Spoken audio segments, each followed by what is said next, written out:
up, y'all? Welcome back to the Zay Law Sports Podcast. I'm your host, Isaiah, and it's time to put some respect on Arch Manning's name, as he's been balling his last two games, throwing for 678 yards, 6 touchdowns, a 166.3 quarterback rating, and leading Texas to a huge upset victory over number 9 ranked Vanderbilt. And y'all, Arch Manning has finally figured it out, and the rest of college football should be terrified. And I think a lot of people owe this young man an apology, because everyone was so quick to pile on him and say he's trash, say he's garbage, say he's overrated, and say Texas should bench him. And the reason people were saying those things, y'all, is because of unrealistic expectations that they have for him going into this season. Going into this season, he was the favorite to win the Heisman Trophy Award. Texas was the favorite to win the national championship, and everyone expected him to be the best player in college football. Now, I try to warn people that's not going to happen immediately, because he needs more experience, y'all. Going into this season, he had only started 2 games. And I try to tell people that he needs more time on task. I get that he had a stellar high school career. I understand that. But y'all, college is different, okay? Especially when you're playing in a conference like the SEC, which is the best conference in college football. And then week 1, he had to go on the road against the best team and the best defense in college football, the Ohio State Buckeyes. And a lot of people, y'all, just expect him to hit the ground running. And we know why they expected this. It's one reason and one reason only. It's because of his name, y'all. That Manning name. Peyton Manning. Eli Manning. His uncles. Then you got Mr. Archie Manning. His grandfather. And we know they had a ton of success in the NFL, y'all.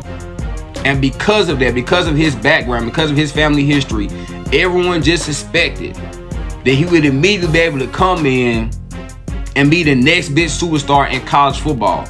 Even though, y'all, if you had realistic expectations for Arch, we knew it was going to take him some time. We knew he was going to have to get used to going up against, SEC level defenses. He was going to have to get used to seeing different coverages, different formations. So anyone that had realistic expectations for Arch, we knew it was going to take him some time, y'all, to figure things out. But I always thought that once he figured things out, this was the type of player he was going to become. And we're seeing it right now, y'all. Arch is playing like one of the best quarterbacks in college football right now. And you can make a case that outside of Ty Simpson, Dante Moore, and Fernando Mendoza, he's playing better than every other quarterback in college football right now. Y'all, Arch is balling. He's on fire. Now, obviously, we have to give some credit to his head coach, Steve Sarkisian, because I feel like early in the season, Coach Sarkisian was putting too much pressure on Arch. But now they've simplified the offense, y'all. You see Texas, they're running a lot of crossing routes, a lot of slant routes. On Saturday, the first play of the game against Vanderbilt, what did Arch do, y'all? He threw like a little bubble screen to Ryan Wingo, and Ryan Wingo took it to the house for 75 yards. And obviously, that wasn't an impressive throw, right? Because he just threw it like 2 yards away. But see, it makes things easy for your quarterback, y'all, when he can get in a rhythm early, when you're not putting a lot of pressure on him, right? When you're not coming out of the gate trying to just push the ball 50, 60 yards down the field like Texas was doing early in the season. I criticized them for that. I said, what are they doing offensively? Why are they just constantly trying to push the ball down the field and throw all these deep passes? No, make things easy for your young quarterback. Get him some crossing routes. Get him some slant routes, some bubble screens, so he can get in the rhythm, y'all. In the last 2 weeks, that's what he's done. And I was really impressed by the way he performed last week against Mississippi State, because that was a comeback victory, right? They were down by 17 points, y'all. He was banged up, but he stood in there, man, delivered that football on time and on target, y'all. Made some big-time throws in that game and led his team to a huge comeback victory to keep the season alive. Okay, he showed a lot of toughness. He showed a lot of heart in that game last week against Mississippi State. And then this Saturday, y'all, what he did against Vanderbilt. In the game, y'all, that if they lost, their season would have been over. So there was a lot of pressure that was on Arch. And a lot of people, including myself, I'm going to be honest, I thought Vanderbilt was going to win that game. But you could tell early on, y'all, Arch was going to do whatever it took to make sure his team prevailed at the end of the game. Because he understood the magnitude of that game, right? If we lose that game, our season's over, right? We're 6-3. We don't have a chance to make the college football playoffs. We don't have a chance to make the SEC championship. But now, y'all, Texas, they're back in it, right? Everyone counted them out. Everyone counted Arch out like 3-4 weeks ago, saying their season's over after they had that, upset loss against the Florida Gators. And Arch did not play well. And I'm not sitting up here saying, y'all, that, you know, some of the criticism that he received early on in the season was not warranted, because it was, right? I feel like early in the season, he was not seeing the field well. He wasn't going through his progressions well. He was not being very accurate with the football.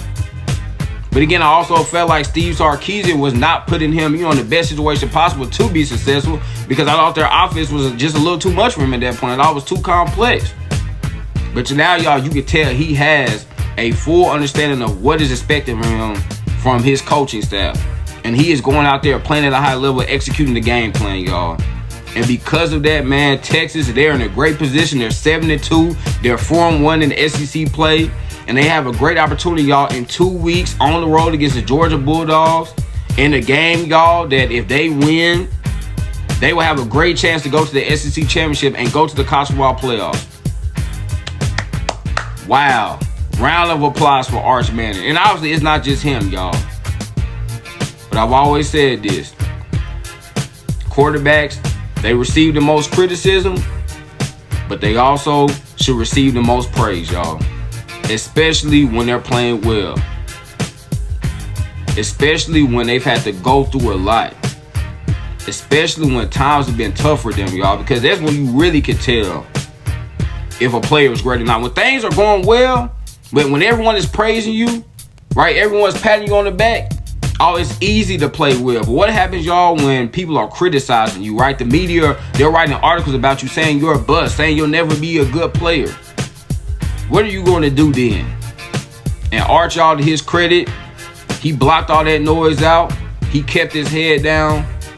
And because of that, he has his team in great position, y'all, to make the college football playoff and potentially win a national championship.